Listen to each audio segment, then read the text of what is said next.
Ang kwentong ito ay tungkol sa isang binata na may layuning maging isang profesional na sumo wrestler at maabot ang ranggo ng pagiging Yokozuna. Sakay sa tren at papunta si Ashio Hinamaro para bisitahin ang Ishigami High School, isang sikat na paaralan ng sumo. Bagaman siksikan ay nahuli pa rin niya ang isang lalaki na namboboso, ngunit sa halip ay siya pa ang napagkamalan ng pulis dahil sa suot niyang pangsumo. Hapon na nang siya ay pakawalan ng pulis pero ipinagpatuloy niya pa rin ang pagpunta sa paaralan sa pamamagitan ng dala niyang mapa.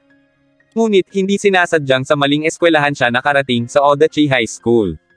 Agad niya iyong pinasok dahil may isang nag-insayo ng sumo at inisip na iyon na ang Ishigami High School. Doon niya nakilala si Ozeki Shinya na masigasig na nagsasanay ng sumo kaya hinamon niya ito ng practice. Humanga si Ozeki sa galing ni Hinamaro at natuwa nang malaman na iyon ang magiging panibago nilang miyembro. Pagkatapos ay niyaya siya ni Hinamaro papunta sa dojo pero ang nadatnan niya ay mga delinkwenteng estudyante. Pinakitaan siya ng mga iyon ng hindi magandang asal pero hindi iyon umubra kay Hinamaro nang biglang dumating si Yuma. Walang takot iyong hinarap ni Hinamaro at hinamon pa ng tunggalian pero dahil takot si Ozeki kay Yuma ay agad na nitong niyaya paalis si Hinamaro. Nang makarating sila sa may gate ay doon palang nalaman nito na napunta pala siya sa maling eskwelahan. Dahil doon ay nagpaalam na ito kay Ozeki upang hanapin ang Ishigami High ngunit sa Odachi pa rin siya dinadala ng hawak niyang mapa. Dahil palubog na ang araw ay naisip ni Hinamaro na umuwi na muna pero nang makita niya ang pagkasira ng ginawang sumo ring ni Ozeki ay naintriga siya kung sino ang may gawa niyon. Pinanghinaan si Ozeki ng loob na magpatuloy pa sa sumo club bagay na ikinainis ni Hinamaro lalo na nang marinig ang tawanan ng grupo ni Yuma. Galit niyang sinugod ang mga ito at hinamon muli si Yuma ng isang duelo kapalit ng pagbibitiw niyon sa pagiging dojo kapag kanyang natalo. Tinanggap ni Yuma ang hamon bagay na ipinag-alala ni Ozeki sapagkat hindi umano iyon lumalaban ng patas kaya gagawin yun ang kahit ano para lang matalo si Hinamaro. Gayunman, hindi nagpasindak si Hinamaro at sinabing magiging Yokozuna siya kaya sinabi ni Ozeki na tigilan ang pangmamaliit kay Yuma dahil alam naman nila na para makapasa sa pagiging sumo wrestler ay kailangang may tangkad na lampas sa 160 cm bagay na bagsak na agad para kay Hinamaro. Agad na nagpaalam si Ozeki para puntahan sina Yuma at sabihing hindi na makakarating si Hinamaro. Kapalit yun ang pag-ako niya sa inasal ni Hinamaro kaya sinabi niya na gagawin niya ang kahit na anong gusto ni Yuma. Ngunit, ang pag-alis sa sumo club ang hininging kondisyon ni Yuma kaya natigilan na lang si Ozeki. Papayag na sana siya nang bigla siyang tapikin ni Hinamaro sa likod para ituloy ang tunggalian. Para kay Hinamaro, upang maging Yokozuna ay kailangang magkaroon ng lakas ng loob at pangangatawan bagay na dapat meron siya dahil hindi na nga malaki ang katawan niya. Dahil doon ay hinamon na ni Yuma si Hinamaro. Kung makakaya nito ang 10 minutong pagsuntok sa kanya ni Yuma nang hindi lumalaban ay siya na ang tatanghaling panalo. Matapang na tinanggap ni Hinamaro ang hamon at sinimulang habarin ang kanyang damit. Maya-maya pa ay natapos ang oras na halos si Yuma pa ang sumuko dahil sa sakit ng kamao sa kasusuntok habang parang walang nangyari kay Hinamaro. Dahil tapos na ang oras ay maaari nang gumanti si Hinamaro kaya agad nitong pinuntirya ang mukha ni Yuma na siyang agad na nagpabagsak dito. Gulat na gulat ang lahat sa kanilang nakita habang sinabi naman ni Hinamaro na oras na para iwan ni Yuma ang susi ng dojo at umalis na roon. Tinanggap ni Yuma ang kanyang pagkatalo kaya naman mararanasan na ni Ozeki na mag-practice sa dojo. Samantala, bago magpaalam ay ipinangako ni Hinamaro na siya ang magiging pinakamagaling na sumo wrestler at kikilalanin siya ng lahat. Makalipas ang ilang araw ay nagkita silang muli ni Ozeki at laking tuwa nito nang sabihin ni Hinamaro na sasali siya sa sumo club. Agad na nagsimula sa pag-insayo ang dalawa ngunit kulang pa sila ng 3 miyembro para makasali sa tournament. Dahil doon ay nakaisip ng pakulo si Hinamaro kung paano sila makakapanghikayat na may sumali sa club nila, ang mamigay ng libreng nilaga sa bawat miyembrong sasali. Ngunit, kinabukasan ay talagang inaalat ang dalawa sapagkat wala ni isa ang lumalapit sa booth nila, at nasaman pa ng lasa ang isang estudyante na inalok nila ng nilaga. Dahil doon ay napagdesisyonan ni Ozeki na mamigay na lang ng mga flyers, nang may biglang lumapit sa booth at nagustuhan ang lasa ng nilaga bagay na ikinatuwa ni Hinamaro kaya inalok pa niya ito na kumuha ng sabaw. Sunod niya itong inalok na sumali sa sumo club ngunit si Chihiro ay kasali na sa wrestling club. Bago umalis ay nagbigay pa si Chihiro ng imbitasyon kay Hinamaro. Makalipas ang ilang oras ay wala nang lumapit pa sa booth ng dalawa at wala ring naging interesado nang mamigay si Ozeki ng mga flyers. Ipinakita ni Hinamaro kay Ozeki ang ibinigay na imbitasyon ni Chihiro at nagpa siya na panoorin na lang iyon dahil wala rin namang sumasali sa kanila. Sa pamamagitan yon ay nakita ni Hinamaro kung gaano kagaling si Chihiro na siyang itinuturing na pinakamalakas sa Odachi. Pagkatapos ng laban ni Chihiro ay umabante si Hinamaru upang makipagtunggali at maipakita kung gaano kahanga-hanga ang sumo. Bago magsimula ay tinanong muna ni Ozeki kung sigurado na ba si Hinamaru na makipagtunggali sa National Wrestling Champion na si Chihiro. Walang pagdadalawang isip na sumagot si Hinamaru dahil para dito ay pareho lang naman ang wrestling at sumo, bagay na pinabulaanan ni Chihiro. Ipinaliwanag nito ang pagkakaiba ng dalawa at di hamak umano na mas madali ang sumo. Dahil doon ay iminungkahi ni Hinamaru na maglaban sila sa ilalim ng kani-kanilang tuntunin ng sport. Para sa mga manunood ay mas pabor kay Chihiro ang laban pero nang mag-umpisa ang tunggalian ay agad na napabagsak ni Hinamaru si Chihiro, at sinabing kung sumo iyon ay baka namatay na si Chihiro sabay tanong kung yun ba ang minamaliit nitong laro. Bumangon muli si Chihiro at ipinagpatuloy nila ang tunggalian hanggang sa matalo na ni Hinamaru si Chihiro, bagay na ikinagulat ng lahat. Ngunit mas nagulat si Hinamaru nang sabihin ni Chihiro na sasali na siya sa sumo club upang matutunan ang ganong klase ng sport. Gayunpaman, wala ni isa silang nahikayat na sumali sa sumo club mula sa mga nakapanood. Nalungkot si Hinamaru pero biglang nagsalita ang isang estudyante na nais sumali sa club nila. Samantala, inis na inis naman si Reina at sinabi pa sa kuya niyang si Yuma na gulpihin si Hinamaru, pero tumanggi ito at sinabing nagbago na siya at ang tungkol sa planong pag-aaral ng sumo para talunin si Hinamaru. Kinabukasan ay nagulat ang dalawa nang makitang napakalinis ng dojo at nalaman na si Yuma pala ang may kagagawan yun na nagnanais na makasali sa kanilang club. Humingi si Yuma ng tawad para sa masamang nagawa niya at nakiusap na sana ay tanggapin siya ni Ozeki sa club. Biglang dumating si Kirihito at binati ang club dahil sa wakas ay kumpleto na ang miyembro ng mga sumo. Gayunman, para kay Kirihito ay matatalo pa ang mga iyon sa unang round, ngunit ipinangako niya na dadalhin ang 5 sa Nationals. Nang sumunod na araw ay isinama ni Kirihito ang 5 sa isa sa mga nangungunang paaralan para sa sumo wrestling, ang Eiga University High School. Pagpasok nila ay bumungad sa kanila ang mga nagpa-practice at doon naisip ni Ozeki na seryoso talaga si Kirihito sa sinabing dadalhin sila sa Nationals. Sinabi rin nito na simula ngayon ay siya na ang magiging tagapamahala ng club, bagay na kinwestiyon ni Yuma. Tinanong naman ito ni Hinamaru kung anong ginagawa doon kaya nalaman ng 4 na magkakilala pala ang dalawa. Dating magkasama sa iisang paaralan ang dalawa at iisa ring dojo ang pinagpapraktisan nila ng sumo. Ngunit naalala ni Kirihito kung paano siya pinabagsak noon ni Hinamaru kaya itinanggi niya iyon sa 4 at iniba na ang usapan. Ipinaalam niya sa 5 na sa susunod na linggo ay magkakaroon sila ng practice laban sa Eiga High, bagay na hindi sinang-ayunan ni Ozeki sapagkat masyado o manong malalakas ang mga iyon. Biglang dumating si Reina at nagsungit sa kanila kaya biniro ito ni Chihiro na binabantayan ng dalaga ang kuya nitong si Yuma. Nilapitan na sila ni Yamaoda at pinagpalit ng kanilang mawashi belt upang mag-practice. Ang unang 3 sumabak na sina Yuma, Ozeki, at Mitsuhashi ay pare-parehong mabilis na napabagsak ng mga kagrupo ni Yamaoda. Dahil doon ay umalis si Sean para tawagin si Sosuke pero nang mamukhaan yun ni Hinamaru na dati rin nilang kamag-aral ay sinundan niya yun para kamustahin.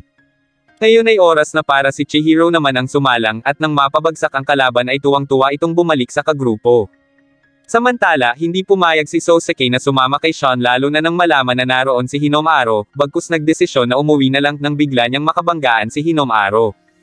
Lumalabas na pinagplanuhan pala ni Kirihito na dalhin sa Eiga High ang grupo ni Ozeki sapagkat si Hinamaru lang ang alam nitong makakapag-udyok kay Sosuke. Si Sosuke ang pag-asa ng Eiga para maipanalo ang Inter-High. Anak ito ng isang Yokozuna na si Yamato Kuni, at hindi maipagkakaila ang lakas ng katawan nito. Nagkaharap sila ni Hinamaru noong elementary na siyang naging dahilan ng pagkabali ng buto ni Hinamaru. Dahil doon ay pinagbawalan si Sosuke ng kanyang ama na lumaban para matuto ito kung paano magpigil na siyang naging dahilan ng pagtanggi nito hanggang ngayon. Matapang na itinanong ni Hinamaru kay Sosuke kung hanggang kailan nito hahayaan na pigilan ang sarili sa laban dahil sa mga sinabi ng ama nito noon. Dagdag pa ni Hinamaru na matagal na siyang hindi nakakalaban sa totoong malakas katulad ni Sosuke. Dahil nakaramdam ng insulto ay hinamon siya ni Sean, at para na rin umano ipakita kay Sosuke ang laban na magpapanumbalik ng tapang nyon. Sa pagsisimula ng laban ng dalawa, ipinakita nila ang kanilang determinasyon, bagay na hinangaan ng mga kagrupo nila. Nagawang may angat ni Hinamaru si Sean hanggang sa mapabagsak niya iyon gamit ang tinatawag na Demon Wheel at Demon Storm. Hindi makapaniwala si Sosuke sa kanyang nakita nang bigla siyang haminin ni Hinamaru.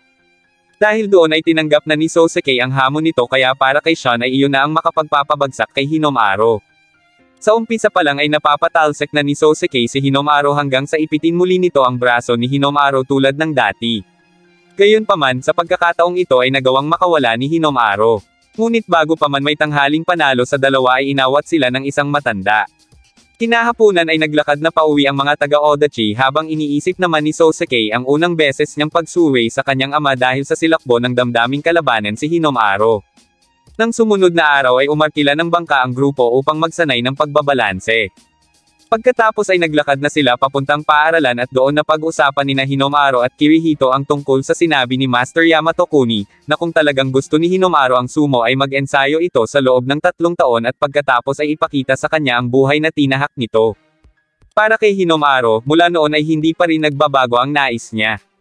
Ngunit napag-usapan naman ng 4 na kahit gaano pa kahusay ang pagtitraining ni Hinamaru ay hindi nito makakamit ang Pro League dahil sa kakulangan sa height. Maya-maya pa ay nakarating na sila sa dojo at agad na nag-practice. Tinutukan ni Kirihito ang baguhan at wala pang alam sa sumo na si Mitsuhashi hanggang sa mabilis niyong matutunan ang basic. Sunod nitong sinubukan si Hinamaru upang makita kung ano pa ang maaaring magawang pagpapabuti doon. Bago magsimula ay tinanong muna ni Hinamaru kung sigurado na ba si Kirihito dahil hindi umano nito sa santuhan sa loob ng ring. Dahil sigurado naman ay agad na sinimula ng dalawa ang kanilang laban. Pinakitaan ni Kirihito ng 3 magkakasabay na teknik si Hinamaru na siyang nagpabagsak dito. Dahil sa ipinakitang galing ni Kirihito ay napag-usapan ng 4 na maaari iyong maging kahalili ng baguhang si Mitsuhashi sa pagsali nila sa kompetisyon. Ngunit lumapit si Hinamaru sa mga ito at sinabi ang tungkol sa sekreto ni Kirihito. Hindi iyon maaring sumali sa kompetisyon dahil mahina ang baga niyon at may kakayahan lang lumaban sa loob ng 20 segundo. Iyon ang dahilan kung bakit pinili na lang ni Kirihito na maging coach nang sa gayon ay makatulong pa rin siya sa mga nagnanais ng sumo. Inamin ni Kirihito na nakikita niya ang pagpupursigi ni Mitsuhashi pagkakatapos ng kanilang practice, kaya ibig sabihin ay si Mitsuhashi ang panlimang miyembro ng Odachi High. Magkahalong gulat at panghihinayang ang naramdaman ng 3 nang malaman iyon dahil kahit gustuhin ni Kirihito ang sumo ay hindi ito makakasali sa laban.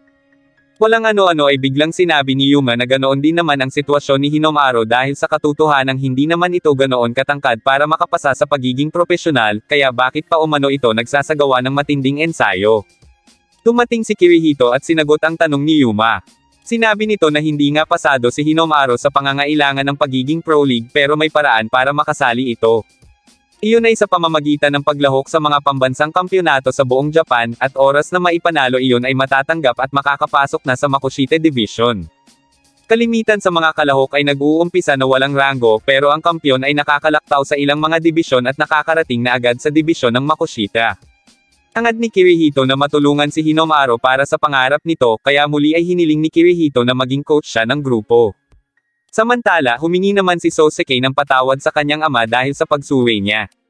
Tinanong ni Yamato Kuni kung sino ang nakalaban ni Sosuke, at doon nito nalaman na nagpapatuloy pa rin nga talaga si Hinamaru sa pag-insayo. Sa dojo, sinabi ni Hinamaru na may mas mataas pa siyang layunin, ang maging pinakamagaling ang team nila sa buong Japan, bagay na ikinagulat ng 4. Bilang kapitan ng grupo, nakiusap si Ozeki kay Kirihito na tulungan ang Odachi High Sumo Club at ipinagbigay ubaya na ang lahat sa kamay ng coach. Nagkaisa ang grupo sa iisang layunin na maging pinakamagaling sa Japan, kaya naman bukas na bukas din ay magsisimula na sila ng pagpapractice. Kinabukasan ay paspusang nagpractice ang grupo na umabot pa sa puntong nawiwirdohan na si Reina sa kanila. Kanya-kanya ang mga ito ng paraan ng pag-insayo, kaya kinwestiyon ni Reina ang kanyang kuya kung bakit nakikinig kay Kirihito gayong pangbaliw lang naman umano ang exercise na itinuturo niyon habang nakaupo lang sa isang tabi. Inamin ni Yuma na maging siya ay hindi niya rin iyon gusto, gayunman, kalahati sa kanila ay hindi pa nasusubukan ng sumo kaya kailangan nila yung gawin. Dagdag pa ni Yuma na may pakiramdam siyang kung susundin niya si Kirihito ay magiging mas malakas siya. Tinipon na ni Kirihito ang 5 para sabihin na sa susunod na araw ay pupunta sila sa Ishigami High para mag-training.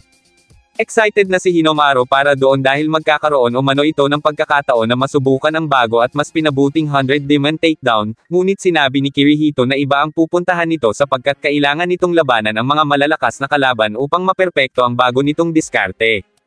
Pagkabigay ng address na pupuntahan nito ay isinama na ni Kirihito ang 3 sa Ishigami High. Naiwan si Chihiro sapagkat kailangan niyong mag-exam muli. Dumiretso sila sa dojo ng Ishigami at doon nila nakita ang mabigat na pag-insayo ng mga first year pa lang. Nilapitan sila ng kapitan na si Kanamori at tinanong kung anong ginagawa nila doon. Nagulat ito na may halong galit nang malaman ang ipinunta doon ng grupo.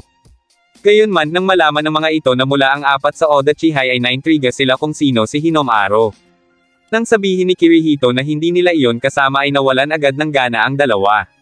Sa likod ng apat ay aksidenteng nabitawan ng dalawang estudyante ang gulong at mabilis iyong gamulong papunta sa kinatatayuan ni Mitsuhashi kaya agad iyong pinigilan ni Ozeki. Humanga si Kanamori dahil nakayanang pigilan ni Ozeki ang napakabigat na gulong, habang inisip naman ni Ozeki na baka lumakas ang katawan niya noong nag-ensayo sila sa pamamagitan ng pagkuha ng mga seaweed. Bilang ganti sa aksidenteng nagawa ng mga estudyante ay pumayag na si Kanamori na mag-practice ang mga taga-Odachi. Nang makatapos si Chihiro sa pag-e-exam ay dumiretso ito sa dojo. Nakita niya sa loob ang isang estudyante mula sa Ishigami na nagpakilala bilang Araki, at nais nitong makalaban si Hinomaro dahil nabalitaan umano nito na magaling iyon. Naisip ni Chihiro na magkunwari na siya si Hinomaro, ngunit biglang nagbago ang isip ni Araki at sinabing mukha palang hindi ganoon kalakas si Hinomaro kaya maghihintay na lang umano ito sa nationals para may makalaban na malakas. Habang naiinis ay tumawa ng malakas si Chihiro at sinabing hayaan ni Araki na ipakita niya ang lakas niya. Sa Ishigami, nagsimula na ang sparring sa pagitan ng dalawang grupo. Una nang sumalang si Yuma na bago pumasok sa ring ay pinayuhan ni Kirihito na iwasang sunggaban ang mawashi belt ng kalaban bagkus gamitin ang lakas. Gumana naman ang stratehiya ni Yuma tulad ng pinapractice niya, ngunit sa huli ay napabagsak siya ni Mamiya. Habang nag-sparring din sina Araki at Chihiro ay napansin ni Araki na hindi talaga si Hinomaro ang kalaban niya, bagay na inamin naman agad ni Chihiro. Agad na tinapos ng dalawa ang laban nila lalo na at nahuli ng isang guro ang pagpasok ni Araki sa eskwelahan ng walang pahintulot. Pagkatapos ng laban ni Yuma ay sunod na seiso lang si Ozeki na sa tingin ni Kanamori ay siyang pinakamalakas sa grupo dahil sa pagpigil niyon sa gulong gamit lamang ang isang kamay. Habang iniisip ni Kanamori kung sinong nilalaban niya kay Ozeki ay biglang dumating ang lalaking first year para siya umano ang makipaglaban. Ayon kay Kirihito, ang lalaking iyon ay si Seida o sa halip ay ang national treasure na si Mikazuki Myunchika. Sa paligsahan, kailangan nilang maipanalo ang tatlong laban para matalo ang kalaban. Kahit ipagpalagay nila na maipapanalo ni Hinomaro at Chihiro ang kanilang laban, ang isa sa tatlo ay dapat ding manalo. Si Ozeki ang pinaka-inaasahan ni Kirihito kaya naman sa pagsisimula ng laban nila ni Seida ay ipinakita at ginamit niya ang kanyang mga pinagpraktisan noon. Ngunit kahit gaano niya sinubukang manalo para makasali sa nationals ay napabagsak pa rin siya ni Seida. Ipinadala ni Kirihito si Hinomaro sa Shibuya Stable kung saan doon ay gumagawa sila ng mga nangungunang profesional at kilala ito sa mga matinding kasanayan nito. Natutuwa si Hinomaro na mapunta sa Shibukiyama sapagkat para sa kanya ay bahagi iyon ng mundo ng pro sumo na gusto niyang sakupin. Sa loob ay nagaganap ang matinding pagsasanay ng mga magkakatunggali sa ilalim ng striktong pagtuturo ni Master Shibukiyama. Pagkatapos ng laban ay hinihintay na ni Shibukiyama ang pagdating ni Hinomaro na siyang iginarantya ni Kirihito dito bilang isa sa magiging may pinakamataas na ranggo sa sumo wrestler. Sa pagdating nito ay hindi makapaniwala si Shibukiyama na iyon si Hinomaro dahil masyado nga naman iyong maliit. Inisip naman ng mga nag-insayo doon na walang kakayahan si Hinomaro at tagahanga lang ito ng sumo. Bago magsimula ang sparring, pinapili muna ng mga ito si Hinomaro ng isang laro at kapag nanalo iyon ay makakatanggap yun ng premyo mula sa kanila. Si Terahara ang nakaharap ni Hinomaro sa laro at inisip pa nitong pagbibigyan niya na iyon para makuha ang premyo. Ngunit sa pagsisimula ng laro ay mabilis siyang tinalo ni Hinomaro dahil para dito ay higit pa sa premyong iyon ang nais ng grupo nila. Sa Ishigami, sinabi ni Kirihito na pinili niya ang Shibukiyama Stable dahil bago umano iyon magretiro sa sumo ay kilala na talaga si Shibukiyama sa pagmamahal nito sa pagsasanay, at hindi pa rin iyon nagbabago hanggang ngayon. Nais ring malaman ni Kirihito kung ano ang iisipin ng master kapag nakita niyon kung paano makipaglaban si Hinomaro. Para kay Shibukiyama, inakala niyang katulad lang si Hinomaro ng iba na walang pangako, pero nagkamali siya dahil nakitaan niya ito ng kinang sa mga mata at kumakalat ang sigla nito sa ibang sumo wrestler. Tinawag na ni Shibukiyama si Nori, isang sekitoray o may pinakamataas na ranggo sa lahat. Sa pagsisimula ng kanilang laban ay tanging si Hinomaro lang ang kumilos para umatake, ngunit sa pagtama niya kay Nori ay siya pa ang tumalsik habang hindi man lang yun natinag sa kinatatayuan yon. Sa sobrang lakas ni Nori, pakiramdam ni Hinomaro ay walang epekto dito ang bawat pag-atake niya, at mabilis siya nitong napabagsak. Nakiusap si Hinomaro na pagbigyan pa siya ni Nori ng isa pang laban dahil iyon lang ang natatangi niyang pagkakataon doon para mapaunlad ang kakayahan. Pumayag si Nori at natuwa naman si Shibakiyama sa patuloy na pag-eksperimento ni Hinamaro. Mabilis nitong pinag-aralan ang kilos at mga sinabi kanina ni Nori, ngunit nang magsimula na muli ang kanilang laban ay muli siya nitong napabagsak. Gayunman, may panibago pa ring natutunan si Hinamaro na muntik na sanang makapagpabagsak kay Nori. Dahil pinagbigyan siya ni Nori ng isa pang laban ay nagpasalamat siya rito, pero laking gulat niya nang sabihin nito na magkita silang muli bukas doon, dahil para kay Nori ay nais pa niyang makita kung ano pa ang kayang ibuga ni Hinamaro. Agad yung ibinalita ni Hinamaro kay Kirihito, bagay na ikinatuwa ng grupo. Nanatili muna doon si Hinamaro at sa loob ng sandaling panahon ay nakasundo na niya ang iba pang mga naroon. Kinabukasan ay maagang nagising si Hinamaro at agad na nag-ensayo. Doon niya nakakwentuhan si Saki na may kapatid din na gustong maging profesional sa sumo. Bigla siya nitong tinanong kung sino ang mas malakas kina Nori at Sosuke. Para kay Hinamaro ay higit na mas malakas si Nori, pero kung ang dalawang iyon ang maglalaban ay hindi umano niya alam kung sino ang mananalo. Biglang dumating doon si Shibakiyama at hinamon si Hinamaro ng sparring. Bago magsimula ay sinabi muna nito na noon ay katulad lang din siya ni Hinamaro, minamaliit dahil sa kakulangan sa height pero miniti niya pa ring maging isang Yokozuna.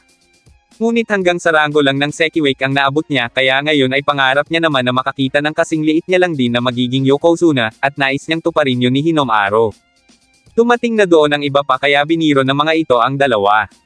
Nang pauwi na si Saki ay inihatid ito ni Hinamaro sa labas at doon niya nalaman na kapatid ito ng national champion na si Shido.